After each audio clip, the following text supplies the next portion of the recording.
Final here in Logan, Utah State, 85-66. Exhibition basketball. But hey, it's still Weber State. That's still a good Big Sky team, and the Aggies, for the most part, took them behind the woodshed. Yeah, I got to feel really good about this. I mean, started a little slow, but from that point on, the second unit came in, and Utah State did exactly what they wanted to do. Up-tempo, push the ball in transition, on makes, on misses. Rebounded the ball fairly well. Fish did a really good job rebounding the ball and then getting out in transition. Really good offensively, being able to put up 85 points in your exhibition charity game. And then on the defensive end, holding them to 66. The matchup zone looked good. I mean, obviously there's holes and stuff like that, and against some more talented teams, they'll poke some holes in it. But I'm impressed, actually, with how they were able to cover, be connected in the matchup zone, and cause some problems. Yep, no doubt about it. Utah State able to get the victory tonight. And, you know, for a first game and playing that new kind of defense, that's probably not an easy defense to learn. No, it's not at all. It's hard to teach a matchup zone and to get guys that are good at it. And you see them talking and pointing, and that's the essential part of it. But then you also know in their brain, like, it's going, where am I supposed to be? Where am I supposed to be? And there will come a point in time where it's just a better fit, and they know where they're supposed to be, and it just comes more naturally. But for the first game, I'm impressed. Today's post-game show brought to you by Farm Bureau agent Brandon Jensen. Give him a call right now, 435-752-4800. It's your future. Let's protect it. Aggies protect home court tonight with a win over Weber State. We'll take a break, come back, continue on with your post-game show next. This is Aggie Hoops from Learfield. Since 1896, couples throughout Utah have shopped S.E. Needham Jewelers for their diamond engagement ring. We offer our integrity price guarantee on a beautiful selection of unique, high-quality diamond engagement rings. Gals, you'll love our rings, and guys, you'll love our prices. We price our diamonds at internet pricing. Review the web and come see, hands-on, our beautiful selection. Shop and compare. Get S.E. Needham quality at internet pricing, where Utah gets engaged. S.E. Needham Jewelers, middle of the block at the sign of the clock. Are you looking for compassionate and reliable care for yourself or a loved one? Look no further than Aegis Home Health and Hospice. I'm Tom Sherlock, a licensed social worker, part of the dedicated team of professionals committed to meeting the needs of our community. Voted best in Northern Utah 2 years in a row, we pride ourselves on delivering exceptional service that you can depend on. We're here to ensure comfort and dignity every step of the way. When it comes to your health, choose the agency that Northern Utah trusts the most. Choose Aegis. Visit myaegis.com or call today 435-723-9000. Have you thought about your furnace lately? Of course not. It's hot outside. Now's a great time to start thinking about replacing it or having it serviced for fall and winter. Advanced Heating and Air will help you get some of the industry's best rebates on a new high-efficient York furnace installed in your home. Or one of Advanced Heating and Air's service professionals can service your furnace for the upcoming winter season. Call today, 752-7272, or schedule a free estimate at advancedheating-ac.com. York, install confidence. When it comes to home care, it's important to know you have a choice. If you or a loved one is in need of hospice or home health services, remember that Primrose Home Care and Hospice believes in treating the patient as well as the problem. We work directly with you and your doctor to create a health plan that's catered to your needs. Our team is devoted to providing options in the freedom and safety of your own home. Visit us at primrosecare.com or call to schedule a free consultation. Primrose Home Care and Hospice, your local hospice and home health provider since 2006. This Aggie broadcast is brought to you by DD Auto and Salvage. No job is too small or too large. On News Talk KVNU, covering Utah State sports like no one else. 66, pretty good. I don't care if it's charity. I don't care if it's October or March. 85-66 is pretty darn good, man. Yeah, I thought this, guys, a couple things. To me, when you look at statistics on teams, the number one thing I study is assist to turnover. Do you know how to play basketball? Do you know how to execute? I didn't even think we did a great job all the way later in the shot clock, right? So we'll have whole analytics team break this down tonight. I thought as the shot clock got later, we weren't very good, Spence, right? So we haven't played enough play after the play. But they have 19 assists on the first time together. To me, that speaks volumes. We talk about we over me. So it's a good start, but we got a long way to go. You know, it was tight early on, and then your second group, your first hockey line change came in, and I thought they really played well. Yeah, I thought Dexter Cano is going to be really good. He's got real experience. He's a wonderful kid, can make open shots. And we had some guys today really, really struggle. I mean, Ian Martinez could not get rhythm. He had fouls. Alvin Gadaretsky's way better than Tucker Anderson. So, honestly, Dayton Albury was not the way he usually is either. So we had about 4 guys, 3 new guys, and then 1 returning guy kind of struggled. Yeah. And we still scored the points. So I think we can be a high-octane team, cause a lot of deflections, a lot of steals, and get out and run. That's going to be our calling card. With the matchup, tell me, I mean, where you guys are at. It's not easy to teach. I thought there were some really good things. Obviously, there's some ball watching, and guys got lost a little bit. But tell me where you are compared to where you want to be, and maybe also make sure it's a positive question from where you were before the Italy trip. Yeah, I mean, it's a matchup zone, so there's man principles, zone principles. We got lost in the corners a lot. Anytime they overloaded or cut, we really struggled. We didn't bump quick enough, our guards. But once again, it's confusing as to play against. And we didn't get enough steals from behind. I thought Mason there in the second half really did a really good job. But where we're at is we're still learning it, to answer your question. I think we can get better at it. And we got to trap more and create more steals out of it. I don't know what we finished with tonight, but certainly not enough. 7 steals. You know, we want to lead the conference in steals, so that's not good enough. Yeah. Do you guys normally choke it out of the post? Like, I mean, is that pretty standard in the matchup, the way you do it to choke it? Yeah, good question. So we do 3 different things. So we stay home. We call it peak coverage, so we go off the pass, and we also go monster, where we go from the weak side. Mm-hmm. Then as we get into the season, we'll go off the worst shooter. So we actually have 4 different post coverages, and we need Alban to be better. You know, he was the one guy. I wanted him to get a lot of minutes tonight. He only got 16. He was in foul trouble. Him and Martinez were in constant foul trouble. But Carson Templin's going to be a guy, as you guys know. You know him better than me. You saw him all last year. I think he's gotten better, and I think Isaac Davis can help us, right? So we need our frontline guys to be good. Fish was great today. I thought he really he got a little goofy at the end there. But, you know, all in all, I think Fish is progressing pretty nice, and he's playing pretty well. You know, I think that the thing with Fish that's really been fun to watch in his evolution. I know this is your first year with him, but, you know, we always talk about, is toughness born or can you learn it? And I think you can learn it and you can coach it. And he's a perfect example of that. I thought you couldn't. When I coached, I honestly thought I remember you telling me that. I could not coach toughness. Yeah. And Danny Sprinkle. Now you coached with Bobby Huggins. Yeah. And he was probably a guy. I mean, there are a few coaches I think that can coach toughness. He was probably one of them. I would imagine you saw that. But yeah, Fish has gotten tougher and tougher each year, which I haven't seen that out of a lot of guys. Yeah, I think with Fish, it's all about relationships. You know, he's my neighbor. He literally lives 4 houses down, so he spends a ton of time. He's like my little brother. Our girls go to his house all the time for popsicles on Friday night. He's a guy he's a relationship guy. When you build that relationship with him, I think he's going to get better and better.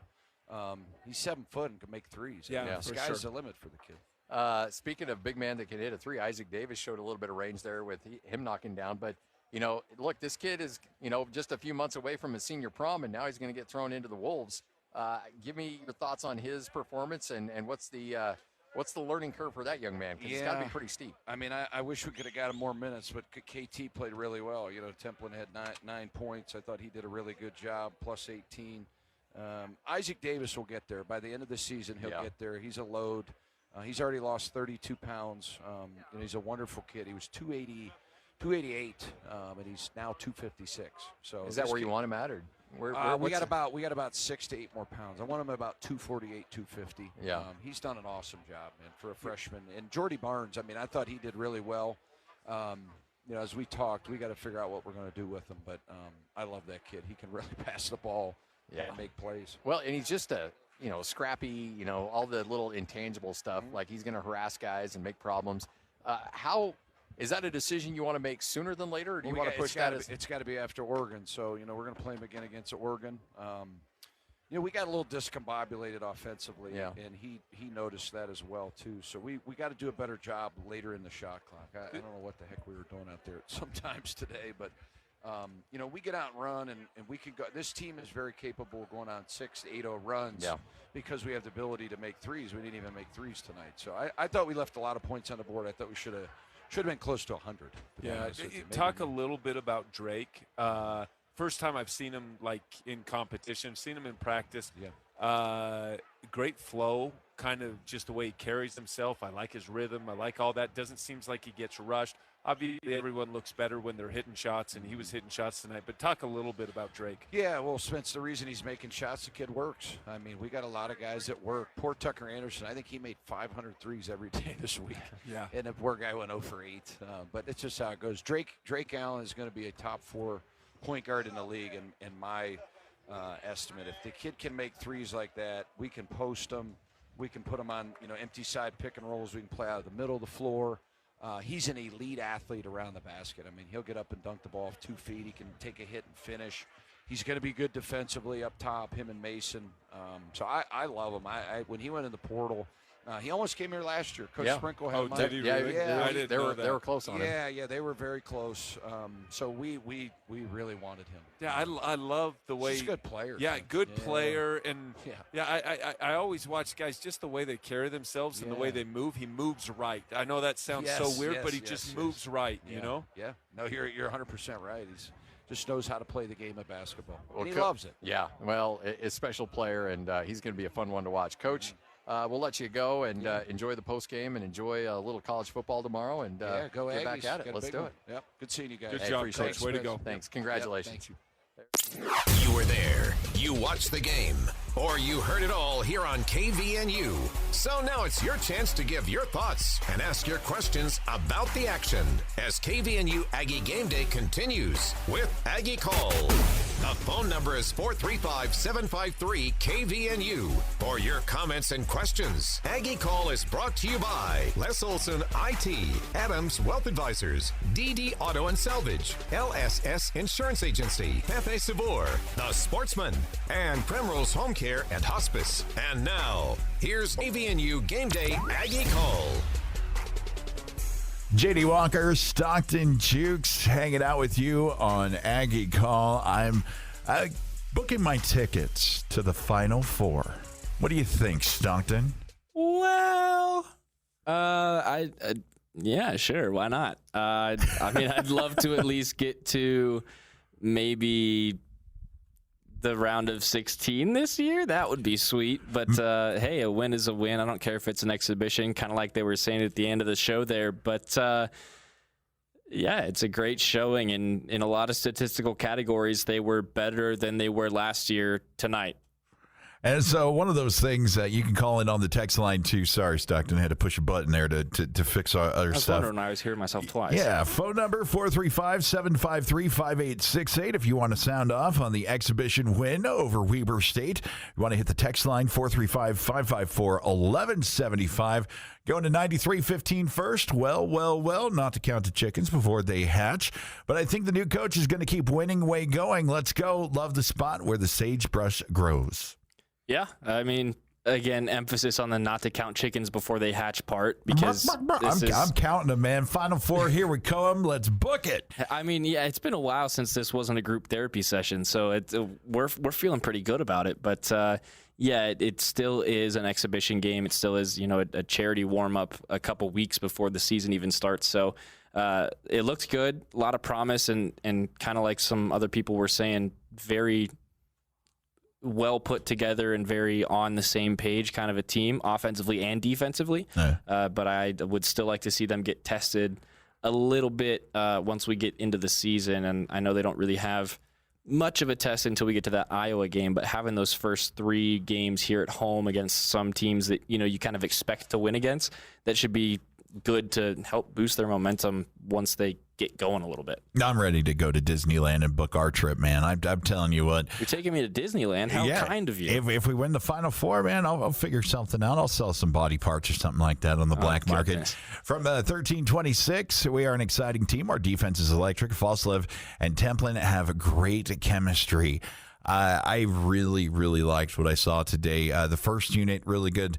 The second unit, when they came in, I'm a defensive basketball guy. I love the defensive basketball and how it leads to transition points and dunks and alley-oops and all that good stuff. They came in and they really showed me on defense that they were able to step in and do some things and hit the transition. We also saw, being able to take the physicalness of the game, and we had one possession going on. Stockton's pumping his fist. Just giving you an update. The Yankees just moved ahead of the Guardians 8-6.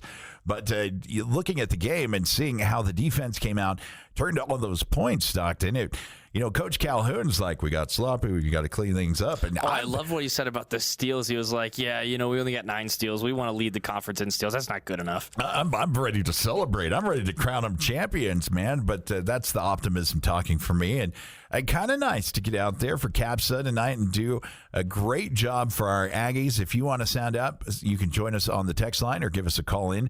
Break down some stats for us, the leaders that we had in scoring and rebound and the other categories of interest. Stockton? Yeah, let's go ahead and talk about Ian Martinez first. 17.60% from the field. 0 for 2 from 3, but hit 5 out of 6 of his free throws. Had 3 rebounds to go with that. Did get teched once and had 4 personal fouls, so the Aggies a little aggressive for an exhibition game. But Vardiainen did also foul out for Weber State. So. Yeah, that tech was against the former Utah State player, but they were just kind of jabbing back and forth. And, the announcer said, hey, they're friends, like they do it. But they did posterize the young man a couple of times and, said, hey, welcome back to the Spectrum. Yeah. I think a lot of people, myself included, were not happy that tech ended up getting recorded against Ian, but I liked how chippy they were for an exhibition game. Like 4 fouls on 3 guys tonight between Anderson, Gadarezzi. I'm guessing on that. We're going to fix that pronunciation if we need to. But then Ian with 4 with that tech as well. Like, good. Get out there, get excited. And the students showed up too. You could hear them all throughout the game. It was awesome. Yeah, it was really cool to get kind of my first experience of watching a game and focusing in the Spectrum. Another props I want to give to Isaac Davis, the young freshman out there, throwing his body around, getting in there, making a difference. What was his final stat line on the night? Looking at Davis, he had just those 3 points from 3. He had 3 rebounds and 2 fouls as well, but that wasn't on a whole lot of minutes. Looking at team fouls, though, or team stats overall for Utah State, 49.2% from the field, 25%, 6 of 24 from 3, 21 of 26 from the free throw line, so 80.8. That's pretty good. It could go up, but pretty good. The 3-point percentage is probably something a little lower than likely you would want going into the regular season, but I bet Coach has them shooting. Shooting some 3-pointers. And they'll get back to it, but again, that's why you like to have these exhibition games. We talked about it a little bit on the pregame show. You like to give those guys some looks in the new building, and you had a lot of guys like Drake Allen shooting for the first time in the Spectrum, and Drake Allen had a great night too, 12 points, 4 for 5 from the field, 2 for 3 from 3, and then 2 for 4 from the free throw line. But he also had 6 assists to go with that, 4 of those in the second half.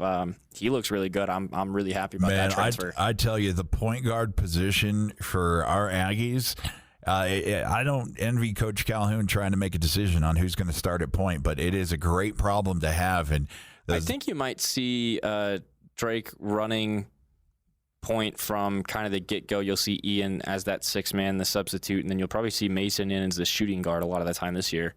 It was really cool to watch Mason and just see the guys get out there, get in rhythm. Of course, get a W tonight, the Spectrum, in front of the herd and the home crowd there. Everybody coming out tonight for CAPSA to support a great cause here in Cache Valley. We're going to go ahead and take a break real quick. We'll be right back with more Aggie Call. If you want to join the conversation, you can call in 435-753-5868 or hit us on the text line, 435-554-1175. We'll be right back with more Aggie Call.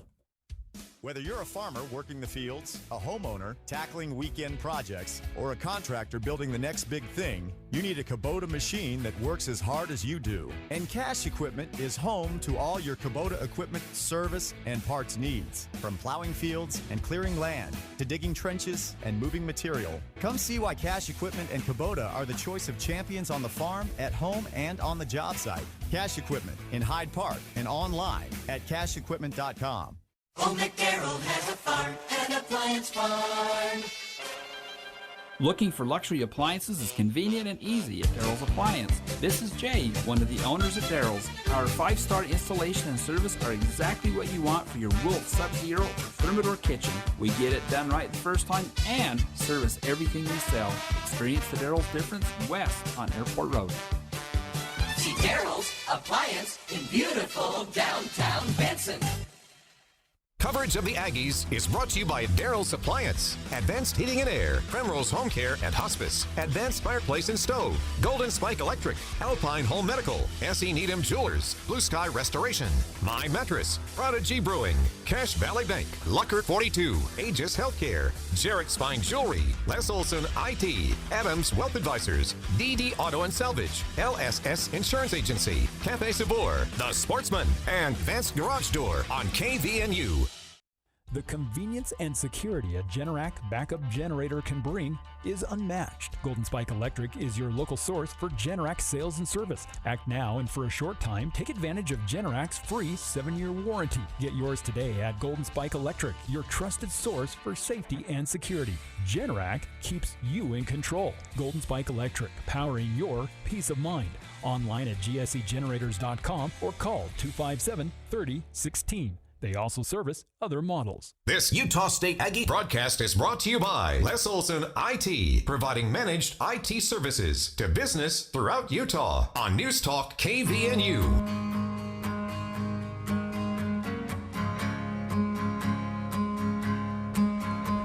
The Aggies worked on those night moves in the Spectrum tonight, picking up the W in an exhibition for charity benefiting CAPSA here in Cache Valley against Weber State tonight. Go to the phone line. James called into Aggie Call. James, thanks for calling in, and you're on the air. Hey, guys. That was a lot of fun tonight. Good to be back in the Spectrum.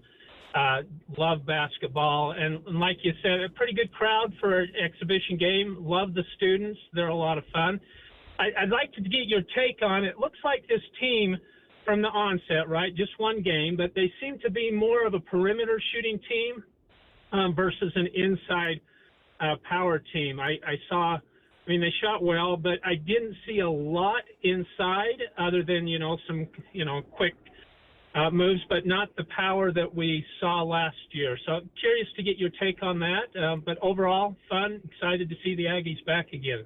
It's great to be back. Thanks for calling in. And I agree. They definitely have moved to the outside. We talked a little bit about this on that brief pregame that we did. But with that, the loss of Great Osabor is going to take a lot of your inside scoring out. And, the Aggies will be fine without him. But just that size and that strength is hard to come by.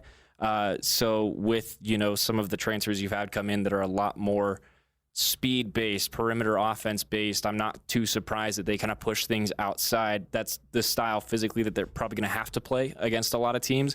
But you still saw Templin and Isaac making a couple good moves on the inside, so they're not going to abandon that completely, but I will think we will see a higher volume of perimeter shots this season for sure. And they were driving to the hoop and getting contact and getting those your guards will get to the stripe a lot this year. Yeah, and getting those and ones. So a lot of those opportunities. But I think with the size inside, the big fish really impressed me tonight out there on the floor.